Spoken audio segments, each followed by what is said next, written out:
What is Episcopal theology? So, Episcopal theology is a theological school within Catholicism that has never been defined for or against. It is an ongoing debate with papal theology about how bishops receive their jurisdiction in the church. To sum it up, Episcopal theology is the belief that bishops receive their jurisdiction directly from Jesus Christ, rather than from Jesus Christ through the Pope. This is opposed to the theory which say that bishops receive their jurisdiction from the Pope and the Pope gets his jurisdiction from Jesus Christ. It sounds like a minor issue to any non-Catholic who may be watching, but especially to traditional Catholics, this is a mind-blowing concept. This is actually quite relevant, actually, to a lot of theological debates within the traditional Catholic movement today, and it's something I want to touch on today. Now, I'm going to come out and say, yes, I personally subscribe to Episcopal theology myself, and I'm going to say why in this upcoming video. But before I go further, I want to define Episcopal theology and what it is not.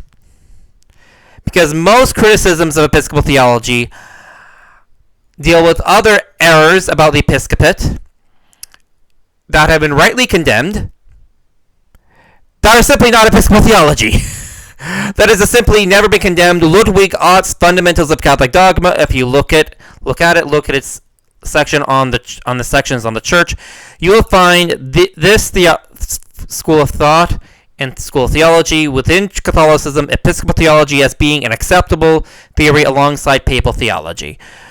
It is an unsettled debate within the church. Collegiality, which is rightly condemned and rejected by Catholics faithful to tradition, basically says that bishops can get together and decide important doctrinal matters apart from the Pope or even opposition to him in many cases. That the Bishops' Conference is the highest authority in the church. If not in theory, then in practice. That is not Episcopal theology. Another argument against Episcopal theology is that the Pope has supreme jurisdiction over all aspects of the church, great and small. Rejecting that is not Episcopal theology. The Pope does have that universal jurisdiction within divine law in every matter of church life. He could, like the Pope, in theory, the Pope could legitimately come into like a parish hall and order that the furniture be rearranged.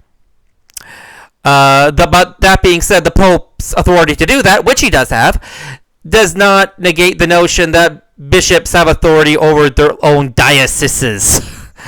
No one in their right minds would think that happily. Episcopal theology simply says that when it comes to how bishops get their authority in the church, it comes directly. The bishops get their authority directly through Jesus Christ.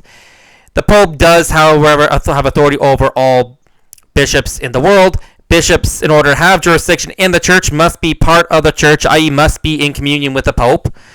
And the Pope is hired by Jesus Christ as the manager for the whole thing. That is, in layman's terms, a basic summation. Again, I'm not claiming to be an expert on Episcopal theology. If anyone legitimately knows more about this topic than I do, and is not going to make strawman arguments, I'm happy to hear your comments on this matter down below. But again, Episcopal theology, why do I believe it? So for starters, there are actually a number of things in both the Bible and in church history that points to why Episcopal theology is the correct position within the Catholic Church. So for starters, in the Gospels, when the apostles received their jurisdiction from Jesus Christ, they received it from Jesus Christ directly. Christ himself sent them out. Christ did not appoint Peter and then have Peter appoint the other 11. That is not how the appointing of the apostles went. Jesus Christ appointed all of them apostles directly, and then directly appointed Peter as the prince of the 12 apostles with jurisdiction over the other 11 apostles. That is how it worked. And again, I need to And again, it also points out that, yes, Episcopal theology does imply that bishops have to obey the Pope. Again, when you get into niche Catholic theology, there is a tendency to label certain theological positions as things they are not. I hear it all the time, especially among trads. Another common one would be mistaking Sedvacantism for Old Catholicism. For example, like Sedvacantists know that. For example, Sedvacantists are perfectly aware that the decree, many of the statements of Pope Francis are not intended to be protected by infallibility. They would argue, however, that that statement, even if it's not protected by infallibility, would kick him out of the church by the very fact of making him a heretic, and he would lose all jurisdiction in church by that matter. But again, this is I'm a pantrad. There's plenty of jurisdiction in the church. There's plenty of arguments to be made for both the SSPX and Sedvacantist position, in my opinion. I'm strictly speaking neutral on this topic.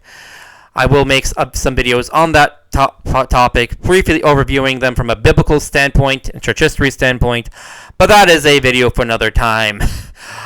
So again, the 12 apostles were directly appointed by Jesus Christ himself.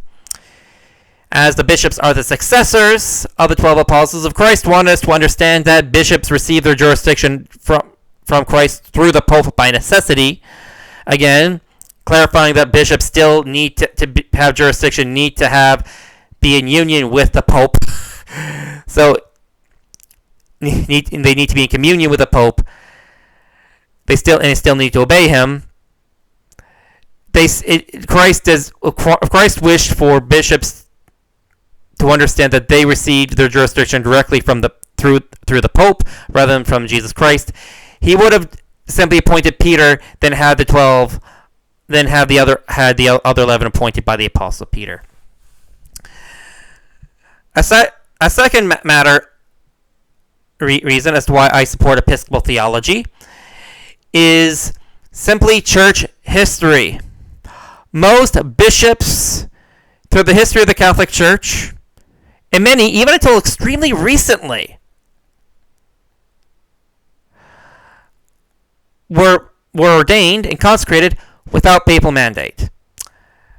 For example, most bishops prior to the 3rd century period, certainly outside of Italy, would have been confirmed or recognized, but they would not have been directly appointed by the Pope.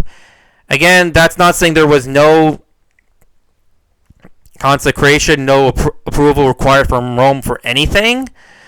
That being said, this would have been the norm. That is quite common sense. Like even in places such as England, the Archbishop of Canterbury would have been appointed or confirmed directly by the Pope, but in many cases he was authorized by the Pope to ordain other bishops. To ordain other bishops. Now, true, that is a delegation of authority from the Pope, so maybe you could argue, hey, the Pope was just delegating his authority. Well, there's more cases of that.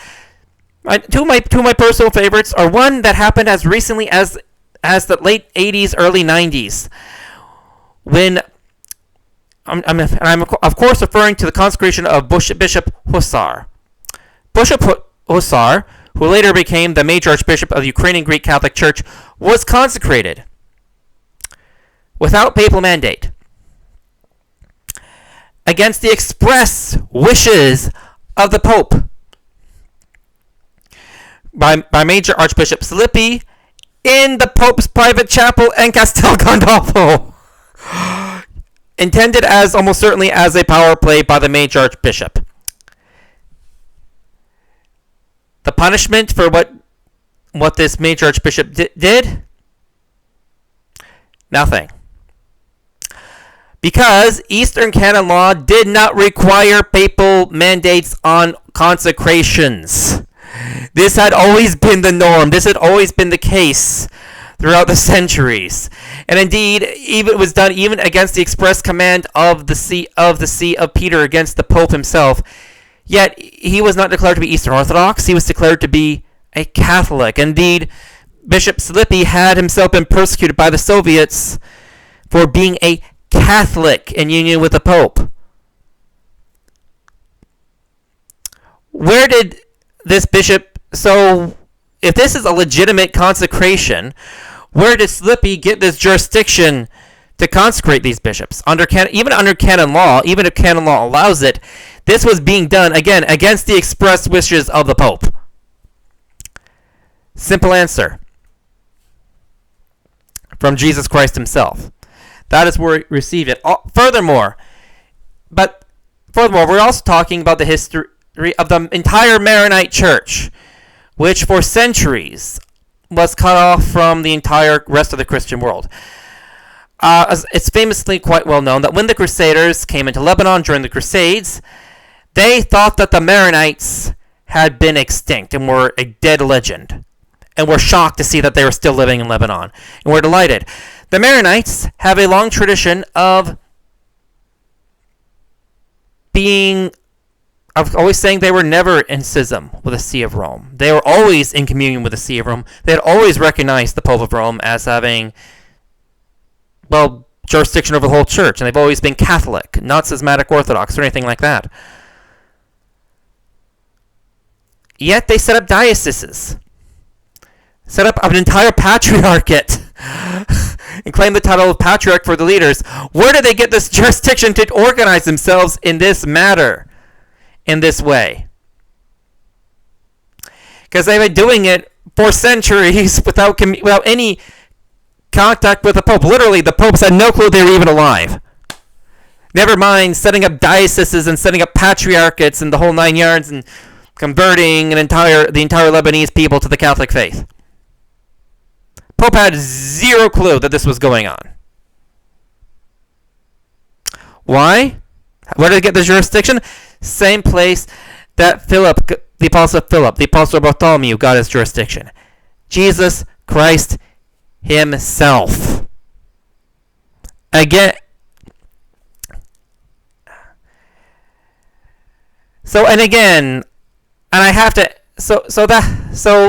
That is where bishops do get their jurisdiction, not through the Pope, but directly from Jesus Christ. Now, again, I need to re-emphasize this probably a third or fourth time because I'm going to get some leftists on one side, some trads who are overreacting to excessive modernism and abuses of power by bishops in the church and the other. This means that Jesus hires the bishops directly. This means that it is theoretically plausible, though the normative way of doing it in the church, and is certainly a power that the Pope can take unto himself, of receiving jurisdiction in the church is through the Pope, and the Pope manages it that way in practice. That is certainly the case. That is certainly arguably an ideal, certainly at least in the Latin Rite.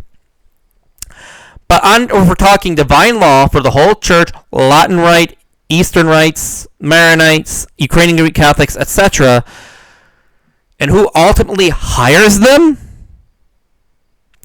it is Jesus Christ who gives that jurisdiction himself. It is Jesus Christ who gives that jurisdiction. The Pope just manages it. Again, to usurp that authority without good cause is a schismatic act and is infringing upon Peter's legitimate authority to manage the other 11 apostles, as it were.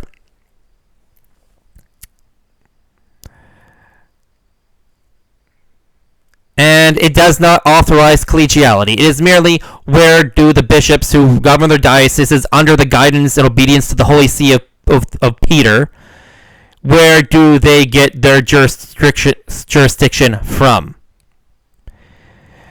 It's from Jesus Christ, and in the Latin Rite, it is managed by the Pope. Now, there are some theological consequences for this. I do want to acknowledge that, if this theory is correct. And again, I have to overemphasize again, it is not that you can have a church without a Pope. It is not that the Pope can be ignored at will. It is not Any of this modernist collegiality is not the consequence of that. You cannot just get the bishops together and say, we don't have to you're not the boss of me. No, Peter is the boss of you. But there are certain situations that this will affect. Notably, and probably what is probably the biggest trad-cath scruple in the world, that is the question of jurisdiction for things such as consecration of bishops and confession. Certain sacraments, notably marriage and confession, require in ordinary times that the priest who does this has proper jurisdiction for validity, for it to be valid. In other words, if you get married, if you as two Catholics get married before a Eastern Orthodox priest who doesn't have jurisdiction in the church, that marriage is invalid. Why? Because the priest doesn't have jurisdiction. But but priests and bishops get their jurisdiction directly from God. Yes, they do, but you have to be in the church to do it, and the church can make laws saying how that jurisdiction is managed. Another sacrament that you need jurisdiction for is the sacrament of confession, which for SSPXers is not a problem at all, because Pope Francis has said that SSPX has jurisdiction to hear confessions, period. So there's really no debate about it anymore. And if you're watching this, please don't debate it. Sedevacantist, however, would be another question about whether or not sedevacantist priests and independent priests might have how they get their jurisdiction to hear confessions? Well, supply jurisdiction. Yeah, that's great for extraordinary circumstances when you're an heir of fact, but as a blanket, I was chatting about this someone today.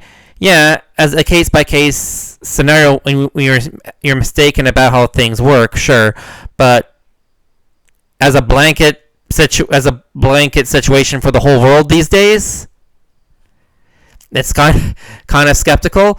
Also, there's the fact that the hierarchy of the church is supposed to be preserved to the end of time, which if you have a modernist bishops, what the fudge is going on? How do you reconcile the fact that, okay, you need to have a hierarchical church, but most of the hierarchy, as far as you can tell, is completely taken up by modernism?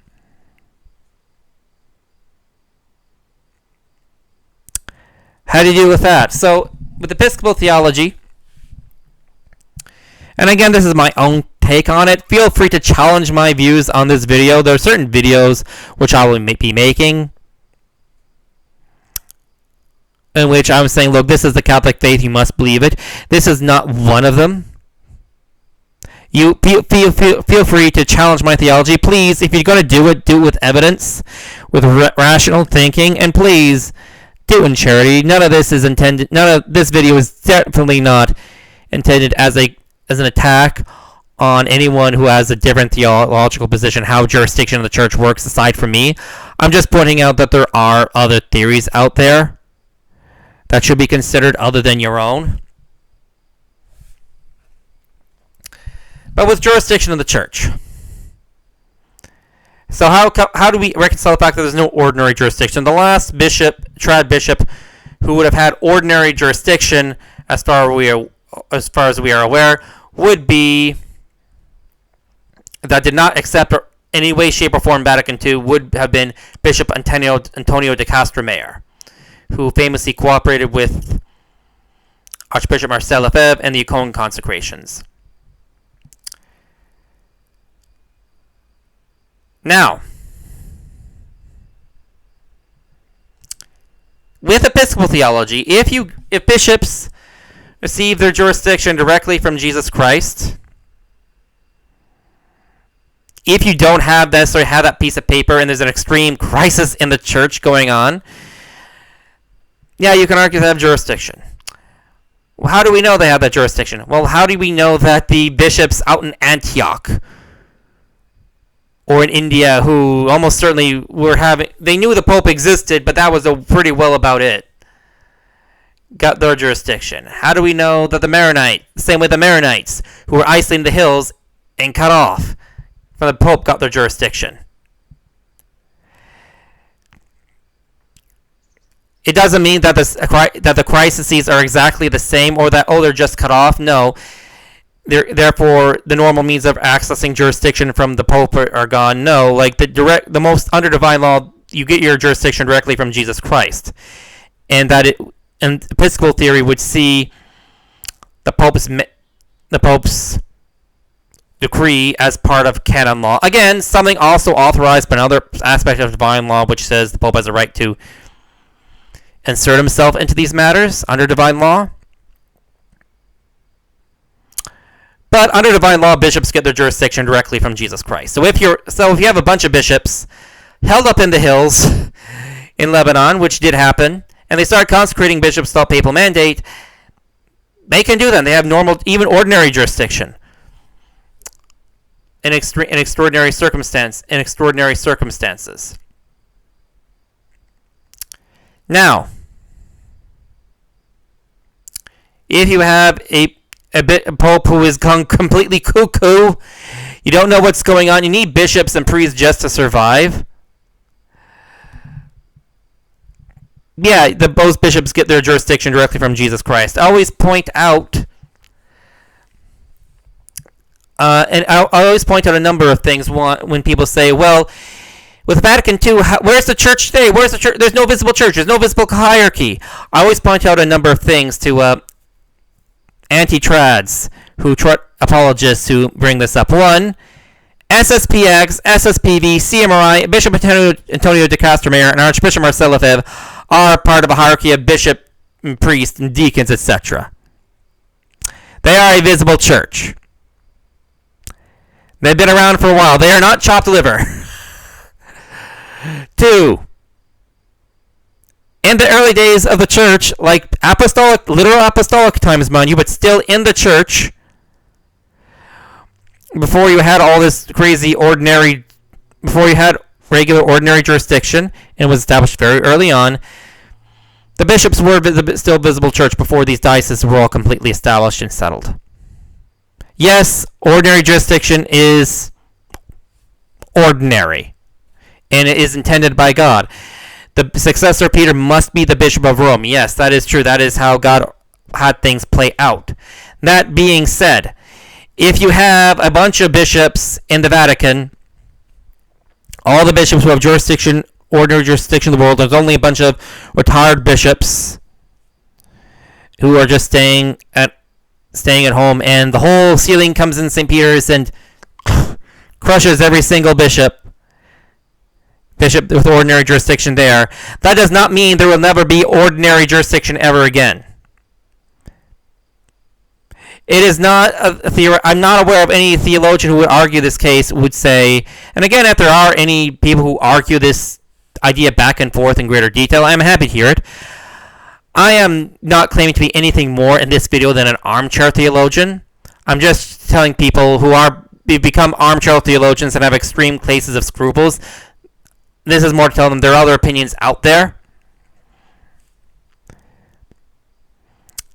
It doesn't mean that they're never going to have ordinary jurisdiction in the church again. Those retired bishops would get together, elect one of themselves or some other priest, pope, or someone, single male Catholic pope, consecrate him bishop, and then they would start after probably a few years, probably because that's a major disaster to try to put things in order with.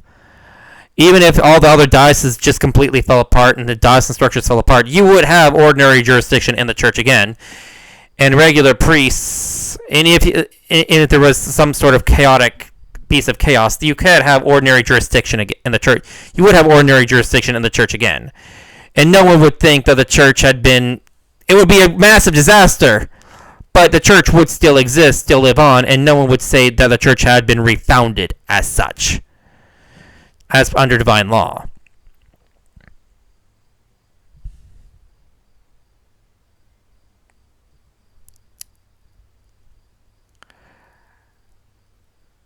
essentially, I just wanted to make this video to point out that bishops get their jurisdiction directly from Jesus Christ.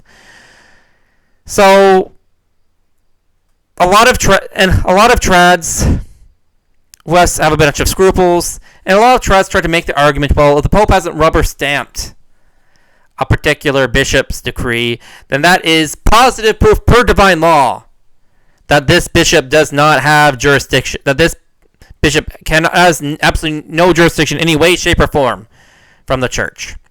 And that there's never a scenario that this can be the case. That is not true. That is normative. The situation in which you can have jurisdiction outside of the church, the situation where you can have jurisdiction in the church without a papal mandate or from a patriarch, etc., in the church, would be quite extreme. Because, again, it is also equally valid that the Pope can abrogate that authority to himself, and he has right to do so. I would certainly argue. That being said, to further that claim against SSPXers or Sedevacantists, so by the way, we've not even addressed the fact that the question of the status of Eastern Catholic bishops. I forget, people tend to forget that the Catholic Church is not just the Latin Rite. Oh, there's no jurisdiction in the church anymore. Like most SSPXers just say that the church has gone crazy, and that those ordinary bishops have ordinary jurisdiction. Even many Eastern Catholics and many Sedevacantists I wouldn't surprise me if there are many Sedevacantists who would defend the jurisdiction of many Eastern Catholic bishops. Again, I'm not studied that matter in particular, but I would just point out that even if you were to reject all their ordinary jurisdiction, the seats have bishops. SSPX has bishops. Jurisdiction comes directly from Jesus Christ, keeping the Orthodox Catholic faith, and normally through approval of the Pope. But if that's not possible for whatever reason, it doesn't mean that the church has ceased to exist. The church does not cease to exist just because, for some crazy reason, a bishop somewhere forgot to do, or was unable for whatever reason to do their paperwork. That is an excessive pharisaical legalism, and if you are making this argument against Tradcaths, against Sedevacantists, or against SSPXers, it is not a solid argument. Find another argument. Find another reason. Even if I were to stop being a Tradcath today, even if I'm completely Novus Ordo, I would say go find another argument. Anyway, this is just a brief talk on some of my brief thoughts on Episcopal theology, on why yes, I believe it is valid, and why I think it might have some consequences in the world today, especially for traditional Catholics. Again, feel free to criticize my opinion. Please do not criticize me just because you do not like my conclusions. Prove me wrong. Show me the articles of papal decrees I haven't read. Please, primary sources. I don't want to hear scandal mongering. I want to hear strong sources. I want to hear strong theological arguments being made about jurisdiction, about Episcopal theology. Happy to hear your thoughts. And yes, if you completely disagree with me about Episcopal theology, you're still a part of the Big C Catholic Church. This is a theory that you can have within Catholicism, and you're not obliged to believe it or disbelieve it. Anyway, God bless. Have a great day. If you ever get a chance, check out an SSPX chapel. God bless. Hail Mary, full of grace, Lord is with thee. Blessed art thou amongst women, and blessed is the fruit of thy womb, Jesus. Holy Mary, Mother of God, pray for us sinners now and at the hour of our death. Amen. In the name of the Father, and of the Son, and of the Holy Ghost. Amen.